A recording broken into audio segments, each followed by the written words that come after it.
आइए आइए आइए इंस्पेक्टर साहब। कैसे हो अजीत? फिर कोई व्योमकेश के कारनामे की कहानी छपी?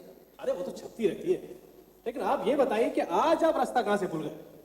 व्योमकेश के पास कोई रास्ता भूल कर नहीं आता, जानबूझकर और सोच समझ कर आता है। व्योमकेश है कहाँ? अरे रमनी बाबू, आप कहाँ से रास्ता भूल गए? अरे क्या बात हो गई, हंस क्यों रहे हो? हाँ? भाई हंस इसलिए रहे हैं कि जो कुछ भी मैं कहने आया हूँ उसको सुनकर कोई नहीं हंस पाएगा, इसलिए पहले से ही माहौल को हल्का कर रहे हैं। अच्छा, क्या बात हो गई? बैठिए। एक अजीब सी पहेली है साहब। किसने खून किया है मुझे मालूम है, क्यों खून किया है मुझे मालूम है, लेकिन फिर भी गुनहगार को फांसी के तख्ते पर लटका नहीं सका, क्योंकि कोई सबूत नहीं है। अरे तो पुलिस के लिए सबूत ढूंढ निकालना तो कोई मुश्किल काम नहीं है। वो बात नहीं है, लेकिन जब तक गुनहगार अपने मुंह से अपना गुनाह कबूल न कर ले, मैं कुछ नहीं कर सकता। तो इसमें मैं क्या कर सकता हूँ? आप गुनाह कबूल करवा सकते हैं, क्योंकि आपके दिमाग में कितने ही तौर तरीके खेलते रहते हैं। अगर आप कुछ करें तो। लेकिन मामला क्या है? ये कहानी सुनील और रेबा की है। सुनील धनी माँ बाप का इकलौता लड़का है। एकमात्र पुत्र जवान होकर बिगड़ गया। लड़के को सुधारने के लिए बाप ने उसकी शादी रेबा नाम की एक सुशील लड़की से कर दी, लेकिन कोई खास फायदा नहीं हुआ। रेबा सुंदर तो है ही, पढ़ी लिखी होने के साथ साथ चतुर और बुद्धिमान भी। शादी के बाद अपने पति के रवैये को देखकर वो उससे कटकर रहने लगी और अपने ससुर के कारोबार में उनकी मदद करने लगी। धीरे धीरे करके उसने सारा कारोबार संभाल लिया, गाड़ी चलानी सीख ली, घर से दफ्तर और दफ्तर से घर, खुद गाड़ी चलाकर अपने ससुर को ले जाती थी। कुछ समय बाद ससुर का देहांत हो गया। देहांत के बाद पता चला कि उसके ससुर ने सारी संपत्ति और कारोबार रेबा के नाम वसीयत कर दी थी। संपत्ति मिलने के बाद ही रेबा ने अपने पति से कहा, तुम्हें महीने के 500 रुपए हाथ खर्च के मिलेंगे, और अगर बाजार में कोई उधार करो तो उसकी जिम्मेदार मैं नहीं रहूंगी। मैंने ये खबर अखबार में भी छपा दी है। हाँ, अखबार में तुम्हारा ही नोटिस पढ़ रहा था। तुम्हें कुछ कहना है? नहीं, कहना तो कुछ नहीं है। पिताजी की मौत से पहले बाजार से कुछ उधार लिया था। वो सब मैंने चुका दिया है, और कुछ आएगा तो भी उसे चुका दूंगी, लेकिन आज के बाद नहीं। बस बस, फिर ठीक है। मुझे कुछ और नहीं चाहिए। मेरे लिए तो 500 रुपए काफी हैं। और मैंने 4 नौकरों की छुट्टी कर दी है। सिर्फ अन्ना रहेगी, वो सब रसोई का काम संभाल लेगी। जब तुम्हें जरूरत हो तो खाना वगैरह मांग लेना, और तुम्हें अगर अपने लिए नौकर रखना है तो अपने खर्चे से रख सकते हो। नहीं, मुझे कोई जरूरत नहीं है। ऊपर से सुनील सीधा साधा लगता है, लेकिन अंदर से महाधूर्त और चालबाज है। जब उसने देखा कि उसके बाप के मरने के बाद उनकी सारी संपत्ति रेबा के नाम हो गई है, तो उसने रेबा से कोई झगड़ा वगैरह नहीं किया। सारी बातें चुपचाप मान ली और ज्यादातर घर पर ही रहने लगा। मुझे यकीन है कि वो हर समय यही तदबीर करता होगा कि कैसे अपने पिता के जायदाद का मालिक बने। दोनों बहुत कम साथ साथ रहते हैं। दोनों के सोने का कमरा भी अलग है। एक दिन दोनों ऐसे ही साथ में थे।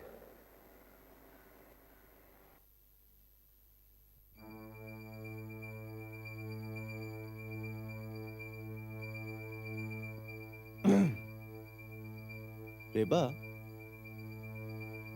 मैं कह रहा था कि तुमने हमारे घर के सामने किसी आदमी को चलते फिरते देखा है?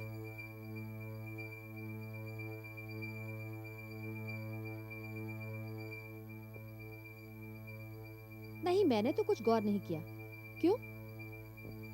तुम तो ज्यादा घर पर नहीं रहती, मैं रहता हूं।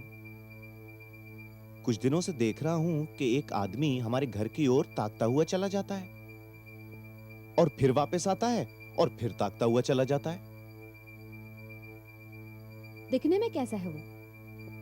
गुंडा किस्म का आदमी है। काला है, नौजवान, भरी हुई मूछें हैं, हट्टा कट्टा भद्दा सा।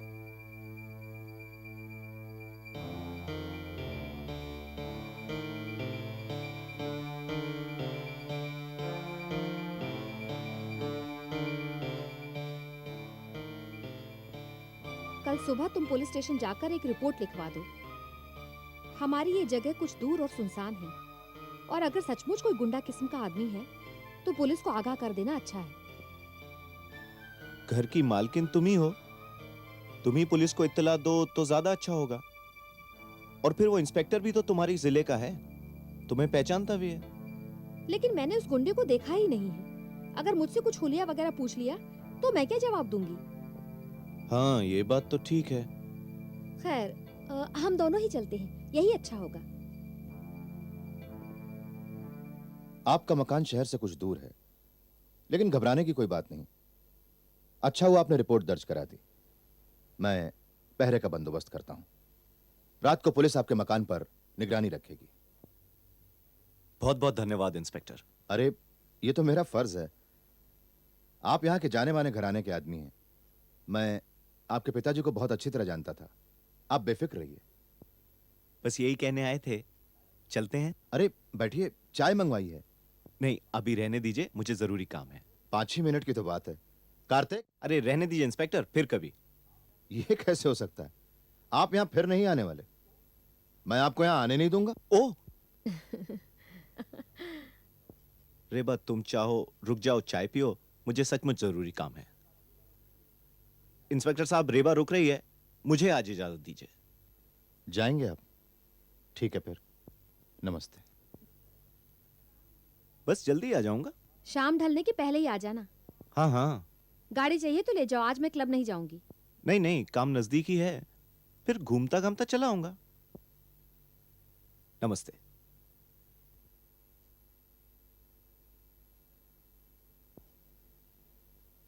बहुत डर गई हो। सुनील से कहा कि आज शाम से पहले ही चले आना। डरने की बात ही तो है, हमारी जगह सुनसान जो है। चाय तुम बनाओगे कि मैं बना दूं?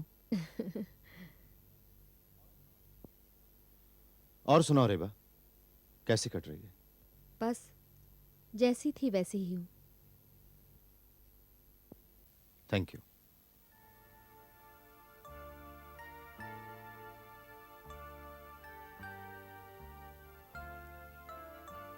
क्यों अपने आप को सजा दे रही हो? जो भाग्य में लिखा है उसे कौन टाल सकता है? तुम? और कितने दिन हैं आप हमारे शहर में? ज्यादा नहीं। क्यों? मेरा यहां रहना तुम्हें पसंद नहीं? मुझे क्यों नहीं पसंद होगा? आप हैं तभी तो हम शिकायत लेकर सीधे आपके पास आए हैं। वो तो कोई दूसरा इंस्पेक्टर होता तो भी तुम आती। शायद नहीं भी आती, उन्हीं को भेजती। मैं चलती हूँ। तुम्हें भी कोई जरूरी काम है? नहीं, ये बात नहीं, फिर भी जाना चाहिए। आप जरा ख्याल रखना। जरूर। और कोई खास बात हो तो इत्तला करना मुझे। ठीक है।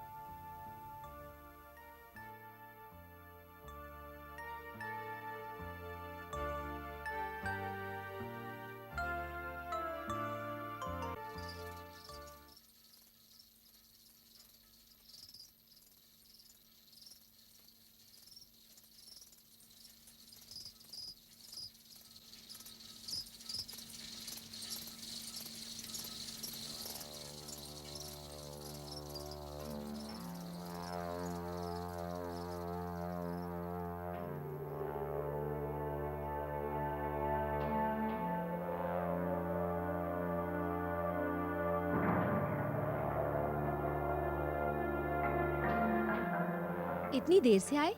हाँ? क्या हुआ, घबरा क्यों गए? नहीं, वो तुमने इस तरह से कभी पूछा नहीं ना, इसीलिए।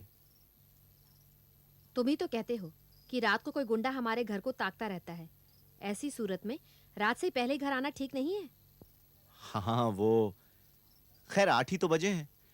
आइंदा जल्दी घर आ जाया करूंगा। और वैसे भी मैं जाता ही कहाँ हूं। तुम आज क्लब नहीं गई?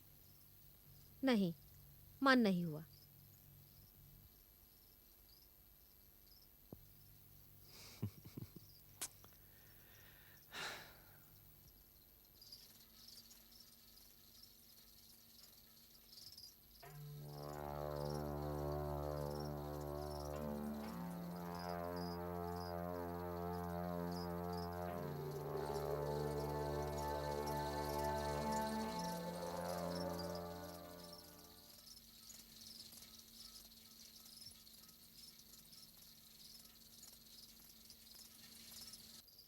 पुलिस के आदमी रात में गश्त को कब निकलते हैं?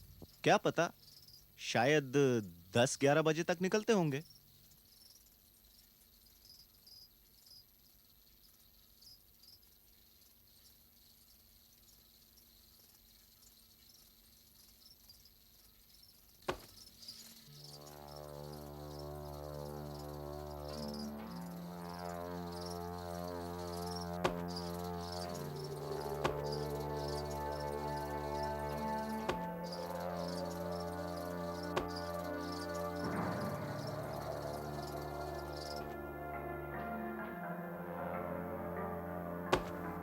लगता है वही आदमी है जिसे तुमने देखा था। हाँ,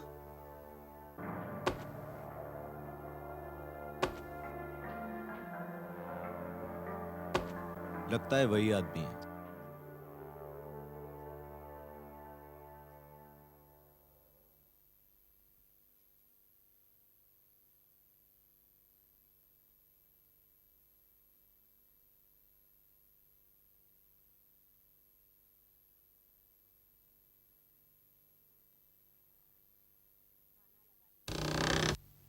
खाना लगा दिया है।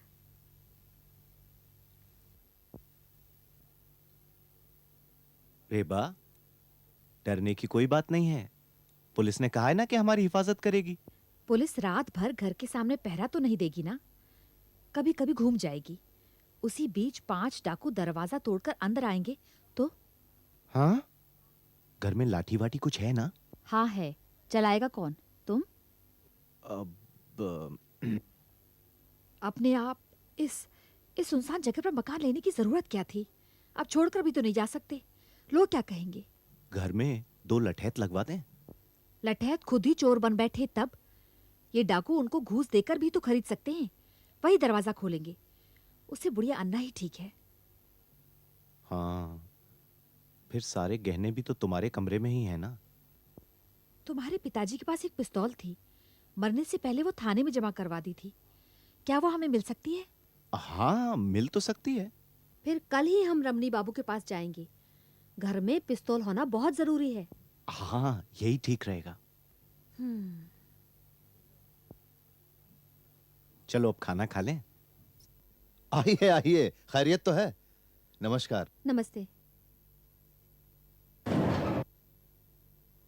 6 महीने पहले जब मेरे ससुर गुजर गए थे, तब हमने उनकी पिस्तौल पुलिस स्टेशन में जमा करवा दी थी। क्या वो हमें मिल सकती है? यहाँ पर जमा करने की रसीद है? हाँ, हाँ है। हाँ है।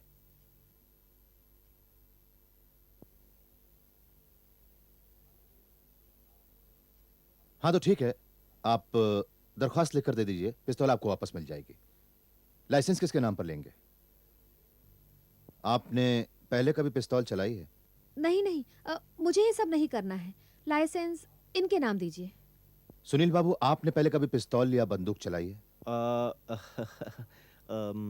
नहीं। हाँ हाँ हाँ हाँ, बहुत दिनों पहले पिताजी की पिस्तौल छुपाकर 4-5 बार गोली चलाई थी। बचपना था। काम तो आपने गैर कानूनी किया है। जिसके नाम लाइसेंस है उसको छोड़कर और किसी को भी अस्त्र व्यवहार करने का हुक्म नहीं है। पर इमरजेंसी और विपदा की बात अलग है, तब कोई भी कुछ भी कर सकता है। ठीक है, तो आप लाइसेंस मेरे नाम पर ही बनवा दीजिए। मैं कल आपको दरखास्त लिख कर दे जाऊंगा। कल क्यों?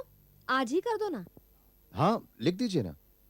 शाम को मैं आपके घर पे आऊंगा, खाली फॉर्मेलिटी के लिए तहकीकात करने। कल आपको पिस्तौल मिल जाएगा। लाइए, मैं अर्जी लिखती हूँ, ये दस्तखत कर देंगे। और जब आप आ ही रहे हैं तो 8 बजे के करीब आइए ना। उस वक्त वो गुंडा वहां से गुजरता है। हाँ। ये लीजिए।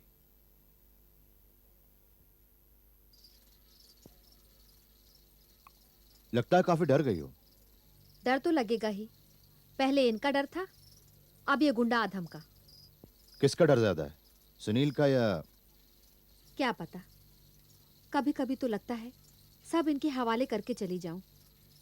वैसे भी हम समाज के सामने पति पत्नी हैं, बाकी कोई संबंध नहीं। लेकिन फिर मेरे ससुर के आखिरी शब्द याद आ जाते हैं।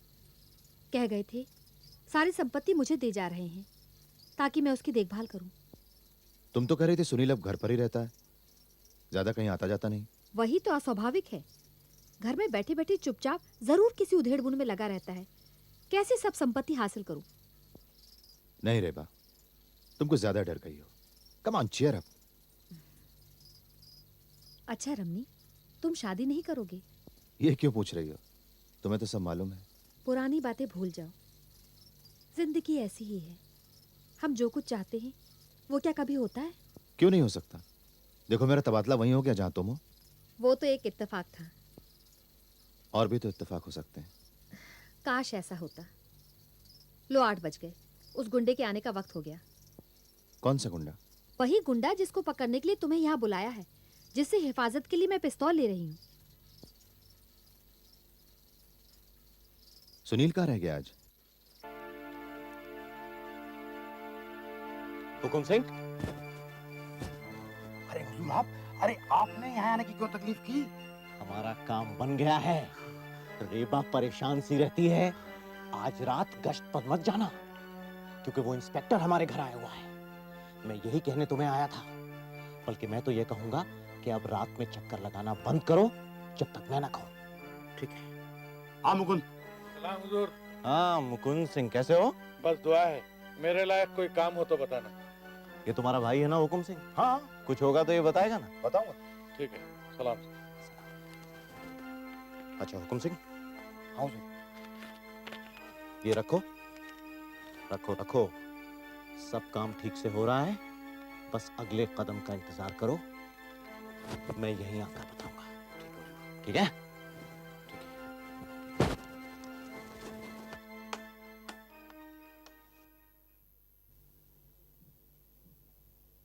पुलिस स्टेशन से पिस्तौल और लाइसेंस तो मिल गया।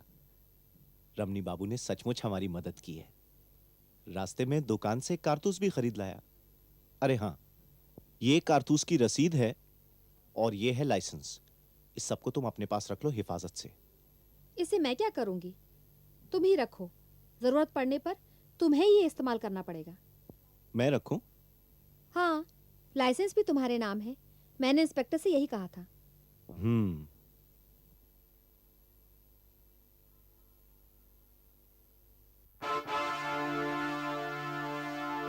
हुकुम सिंह, वो दिन आ गया जिसका हमें इंतजार था। आज रात ठीक 8 बजे हमारे घर पर जाना, दरवाजा खटखटाना और समझ गए ना? समझ गया हुजूर, समझ गया।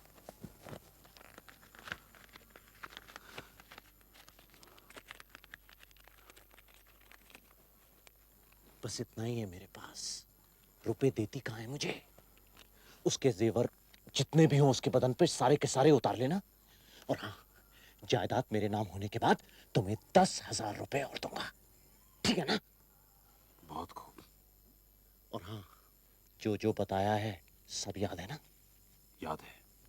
आप बेफिक्र रहिए, मैं अभी तैयार होकर अभी निकल जाता हूँ।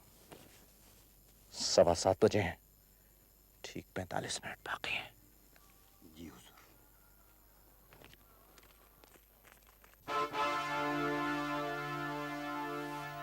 चलो, सुनकर अच्छा लगा। अब तुझे डर वर तो नहीं लगता? हाँ रेखा, क्या बताऊं, 2 हफ्ते पहले मेरी क्या हालत थी। इस वक्त से मैं परेशान होती थी। रास्ते में वो गुंडा अब आया अब आया। अब तो तुझे डर नहीं लगता? अब तो सब ठीक है। चलो चलते हैं। अच्छा।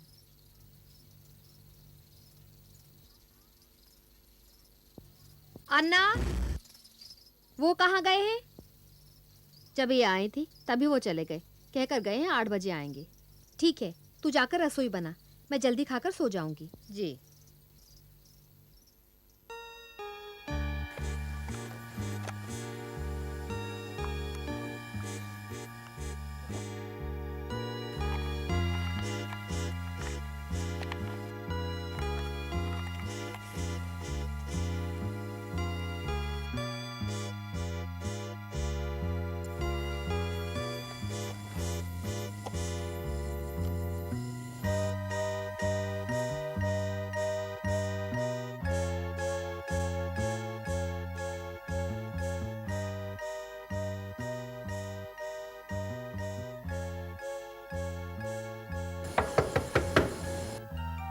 अन्ना, तुम जल्दी से खाना लगा दो, मैं दरवाजा खोलती हूँ।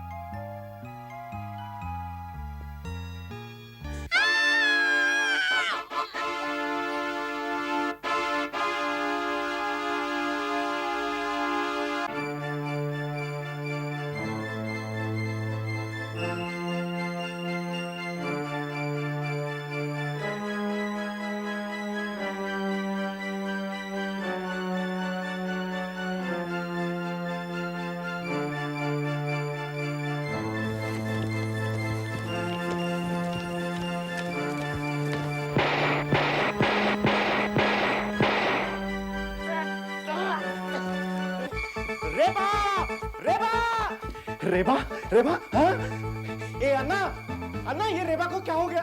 रेबा का खून हो गया हाँ? ये कुंडे ने रेबा को मार डाला मगर मैंने भी कुंडे को मार डाला हाँ? उसकी लाश घर के बाहर पड़ी है। मैं भी पुलिस को इत्तला करके आता हूँ। इंस्पेक्टर साहब रेबा भगवान के पास चली गई। इंस्पेक्टर साहब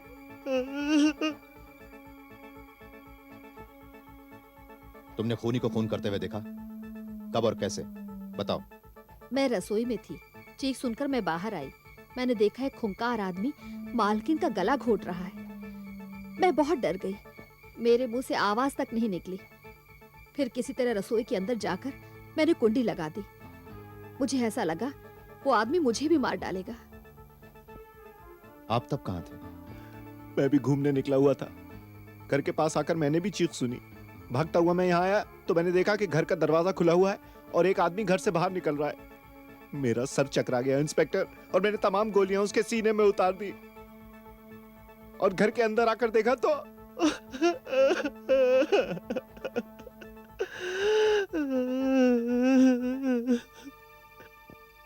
आप पिस्तौल लेकर घूमने जाते हैं? बोलिए।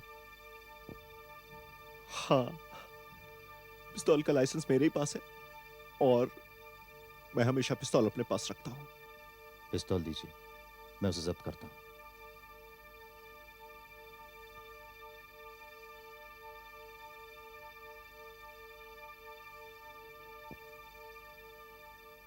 तो यह है रेबा और उसके पति सुनील की कहानी। मैंने आपको तरतीबवार सब सुना दिया, जैसा कि सब हुआ होगा। सुनील बेवकूफ तो है लेकिन साथ साथ में अक्लमंद भी है। हकीकत तो यह है कि हुकुम सिंह उसके घर में घुसा, उसने उसकी पत्नी की हत्या की और उसके सारे जेवर लूटे। इसलिए हुकुम सिंह का खून करने का हक सुनील का बनता है।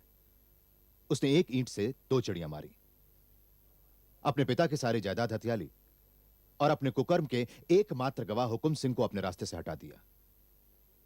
रेबा की कोई वसीयत थी नहीं, इसलिए उसके गुजर जाने के बाद कानूनन वही मालिक बन बैठा। कोई रास्ता निकाले व्यंकेश बाबू। जब भी सुनील को देखता हूं तो यही लगता है कि इतना बड़ा धूर्त और बदमाश कानून को अंगूठा दिखाकर धड़ल्ले से मजे उड़ा रहा है। यह बात हजम नहीं होती।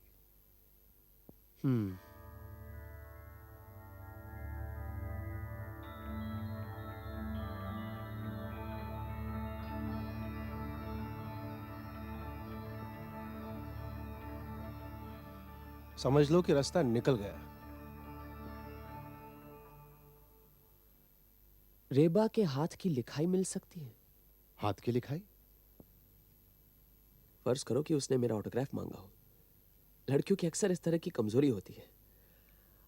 अगर हम ये समझ लें कि रेबा ने मुझे 6 महीने पहले खत लिखा हो मेरा ऑटोग्राफ मांगने के लिए, और साथ ही साथ उसने ये भी लिखा हो कि उसका पति संपत्ति के लिए उसका खून करना चाहता है। अकस्मात अगर उसकी मौत हो जाए तो मैं उसके खून की छानबीन करूं। समझा।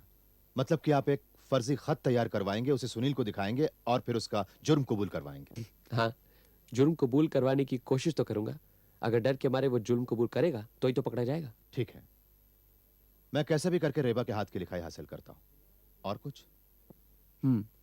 रेबा का कोई निजी लेटर पैड था? वो भी ले आऊंगा। और एक टेप रिकॉर्डर। जब सुनील बाबू अपना बयान दे तो रिकॉर्ड करना जरूरी है, सबूत के तौर पर। ठीक है, मैं सब ले आऊंगा। मैं आज ही से लग जाता हूं। ठीक।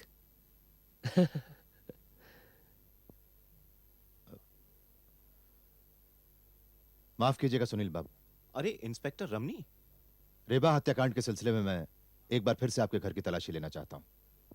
हाँ हाँ, शौक से। बल्कि मैं तो चाहता हूं कि आप इस केस को जल्द से जल्द सुलझाएं। आओ।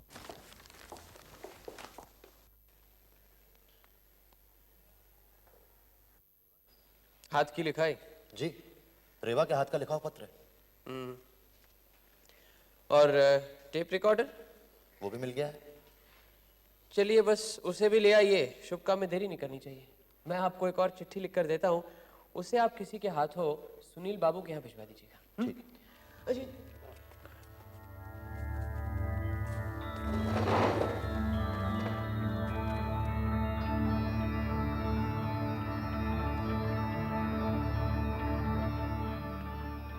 इस तरह से पहले कभी कोई केस सुलझाया आपने? देखिए, हर समस्या अपनी तरह की एक नई समस्या होती है, इसलिए उसका समाधान भी अलग होता है। अगर एक ही तरह से केस नहीं सुलझाए तो फिर दूसरे तरीके अपनाने पड़ते हैं। ये सुनो तो। प्रिय सुनील बाबू, आपकी पत्नी से जान पहचान पत्रालाप से हुई थी। सुना है उनका स्वर्गवास हो गया। सुनकर बहुत दुख हुआ। मैं कुछ दिनों से इस शहर में एक डाक बंगले में रह रहा हूँ। अगर आज शाम को 5 बजे डाक बंगले में आकर मुझसे मुलाकात करें तो आपकी पत्नी ने जो मुझे आखिरी चिट्ठी लिखी थी वो आपको दिखा सकता हूँ। ये चिट्ठी आपके लिए बहुत महत्वपूर्ण है। नमस्कार, ब्योमकेश बख्शी। इस चिट्ठी को आप सुनील बाबू के पास भिजवा दीजिएगा, लेकिन इतना ख्याल रखें कि जैसे भी आप भिजवाएं उन्हें ये पता ना चले कि मैं पुलिस से जुड़ा हुआ हूँ। ठीक है, मैं चलता हूँ। अच्छा।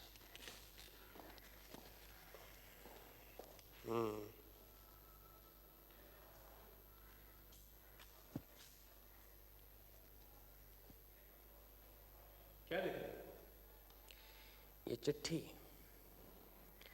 इसको कहीं बीच में से फाड़ा गया है, लेकिन आज ही न सिर है न पांव, ये सोच रहा हूं। जो ये टुकड़ा मिला है उसमें लिखा क्या है? लिखा है, पत्नी की तरफ अगर पति का कोई कर्तव्य न हो तो पति की तरफ पत्नी क्यों कर्तव्य परायण बनी रहे। हम आज के जमाने के लोग हैं, हम क्यों पुरानी रीति रिवाजों में जकड़े रहें।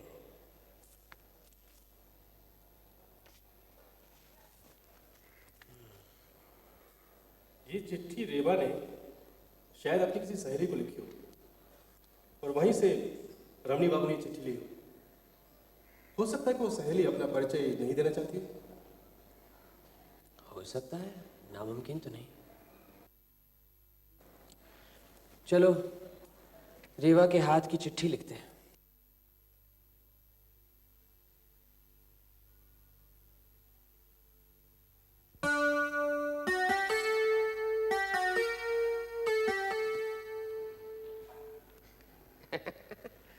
अजीत, लो इसे पढ़ो। श्रद्धेय ब्योमकेश बाबू, आपकी चिट्ठी और ऑटोग्राफ वाली फोटो पाकर इतनी खुशी हुई कि क्या बताऊं। आपकी उदारता देखकर मैं भी अपनी कुछ बातें आपको लिखने का साहस कर रही हूं। आशा है आप मुझे क्षमा करेंगे। मेरे पति कुछ कम अक्ल के और चरित्रहीन हैं। इसीलिए मेरे ससुर मरने के बाद सारी संपत्ति मुझे सौंप कर गए हैं। मैं अपने पति को उसमें हाथ भी नहीं लगाने देती। मुझे शक है कि संपत्ति हथियाने के लिए वो मुझे मार डालने का षड्यंत्र कर रहे हैं। एक गुंडा मेरे पीछे लगा दिया है। कब क्या होगा मैं कुछ कह नहीं सकती। अगर आपको कभी मेरे अकस्मात मृत्यु की खबर मिले तो कृपया उसकी छानबीन करें। आप सत्यान्वेषी हैं, सत्य की खोज करना आपका काम है। आशा है कि एक असहाय नारी की मृत्यु सुनकर आप चुप नहीं बैठे रहेंगे। प्रणाम और चरण स्पर्श। इति निवेदक, रेवा सरकार। अब एक काम करो, इसकी एक फोटोस्टैट कॉपी करवा लो। ठीक है।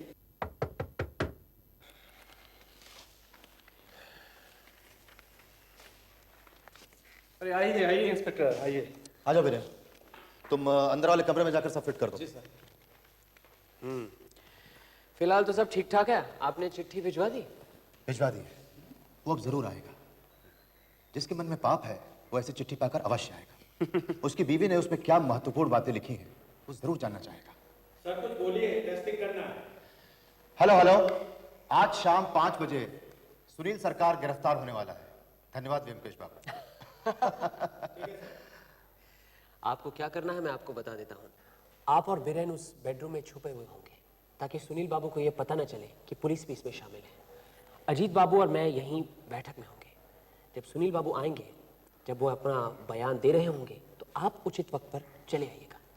मुझे कहने की जरूरत नहीं कि हथियार और पिस्तौल आपके पास ही रहेंगे। ठीक है, मैं टाइम पर आ जाऊँ। ठीक है, नमस्कार।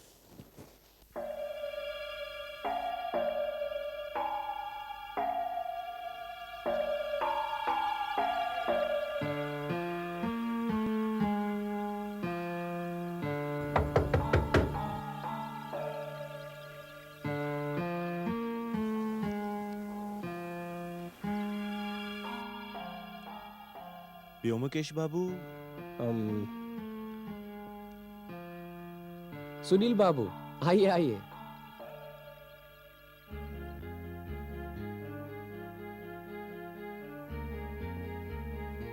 कहिए सुनील बाबू। चिट्ठी। ऊंचे दर्जे के कलाकार हैं, अच्छा नाटक कर रहे हैं, लेकिन आप अपने आप को जितना भोला भाला दिखा रहे हैं उतने बेवकूफ आप हैं नहीं। बैठिए। क्या क्या कह रहे हैं आप? कुछ नहीं। जब आपने बेवकूफी का नाटक करने की ठानी ली है तो उस पर बहस करने की क्या जरूरत है। सीधे मुद्दे की बात पर आता हूं। सुनील बाबू, मुझे सब पता लग चुका है। आपने अपनी पिता की संपत्ति को हासिल करने के लिए 2 खून किए हैं। पहले आपने हुकुम सिंह द्वारा अपनी पत्नी का खून करवाया, फिर आपने अपनी पिस्तौल से हुकुम सिंह को भी उड़ा दिया। वो तो आपके षड्यंत्र का साथी था, इसीलिए उसे रास्ते से हटाना बहुत जरूरी था। आज अगर जिंदा होता तो जरूर आपका शोषण करता। एक तीर से 2 शिकार किया आपने। क्यों, मैं ठीक कह रहा हूं ना? ये क्या कह रहे हैं आप? रेबा को एक गुंडे ने, जिसका नाम हुकुम सिंह है, गला घोट कर मारा है। अन्ना को मालूम है, उसने अपनी आंखों से देखा है। सुना आपने? रेबा को हुकुम सिंह ने मारा है। हुकुम सिंह भाड़े का आदमी था, उसे तो आपने पैसे देकर काम करवाया है। जी नहीं, ये सब झूठ है। वो खून मैंने नहीं करवाया। रेबा मेरी पत्नी थी, मैं उससे प्यार किया करता था। रेबा से आप कितना प्यार करते थे, इसका सबूत मेरी जेब में है। रेबा की चिट्ठी, वही तो देखने आया हूं। जरा दिखाइए क्या लिखा है उसने आपको। इसे फाड़ने की कोशिश मत कीजिएगा। ये फोटोस्टैट कॉपी है, असली चिट्ठी मेरे पास सुरक्षित है।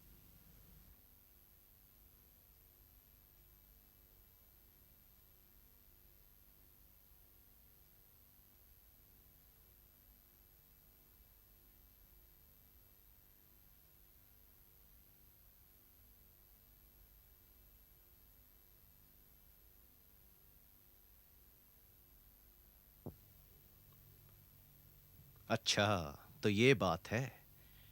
ये तमाम कारस्तानी इंस्पेक्टर रमनी की है। मुझे फंसाने की साजिश की जा रही है। व्योमकेश बाबू, रेबा की मौत के लिए जिम्मेदार कौन है मालूम है? कौन? ये इंस्पेक्टर रमनी। इंस्पेक्टर रमनी जिम्मेदार है? मतलब नहीं समझे?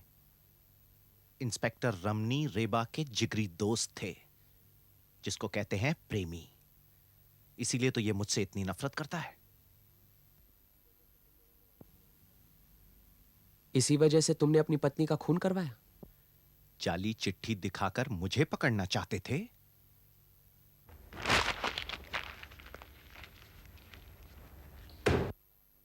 मगर सुनील सरकार को पकड़ना इतना आसान नहीं है। अगर हिम्मत है तो मुझे गिरफ्तार करिए, फिर मैं भी देखता हूं। कानून मुझे भी आता है। सुनिए,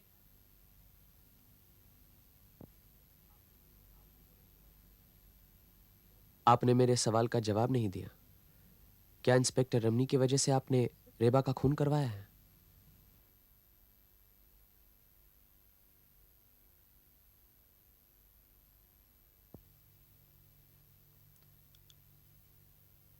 हां, इसी वजह से।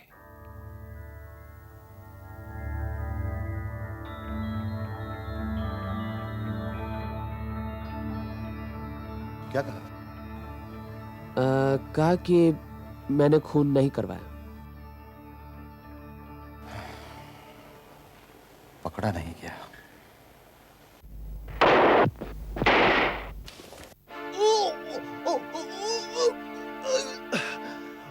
मुकुंद सिंह।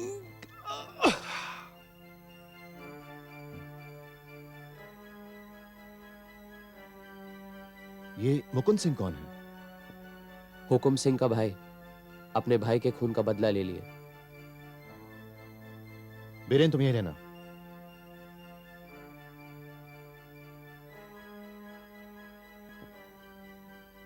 सुनील ने कानून को धोखा जरूर दिया, लेकिन होनी को टाल नहीं सका। कभी कभी गुंडे भी नैतिक समस्या को सुलझा देते हैं।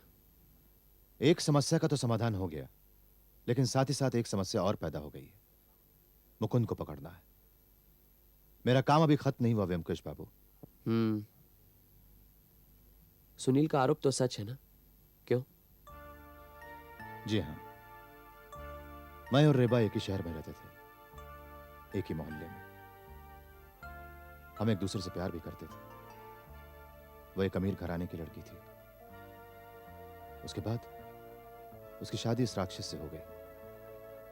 इत्तेफाक से मेरा तबादला इसी शहर में हो गया। मेरी रेबा से 2-1 मुलाकातें भी हुई, लेकिन सुनील को इस बात का पता चल जाएगा, ये हमने सोचा भी नहीं था। न मैंने न रेबा ने। फिर रेबा के गुजर जाने के बाद मेरे दिल में बदले की आग धधक उठी। मैंने आपकी मदद भी ली, लेकिन वो जो चिट्ठी का टुकड़ा दिया था आपने, वो चिट्ठी रेबा ने आपको लिखी थी? जी हाँ, हमारी मुलाकातें ज्यादा नहीं हुआ करती थी। वो अक्सर चिट्ठियां लिखकर मुझे अपना मन हल्का कर लिया करती थी। खैर, अब वो टेप रिकॉर्डर में दर्ज किए बयान का क्या करें? क्या किया जाए, मिटा दीजिए।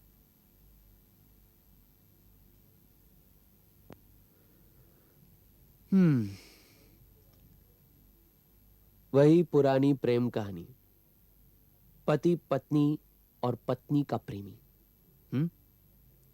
इस त्रिकोण में इंस्पेक्टर रमणी है अदृश्य त्रिकोण। क्या?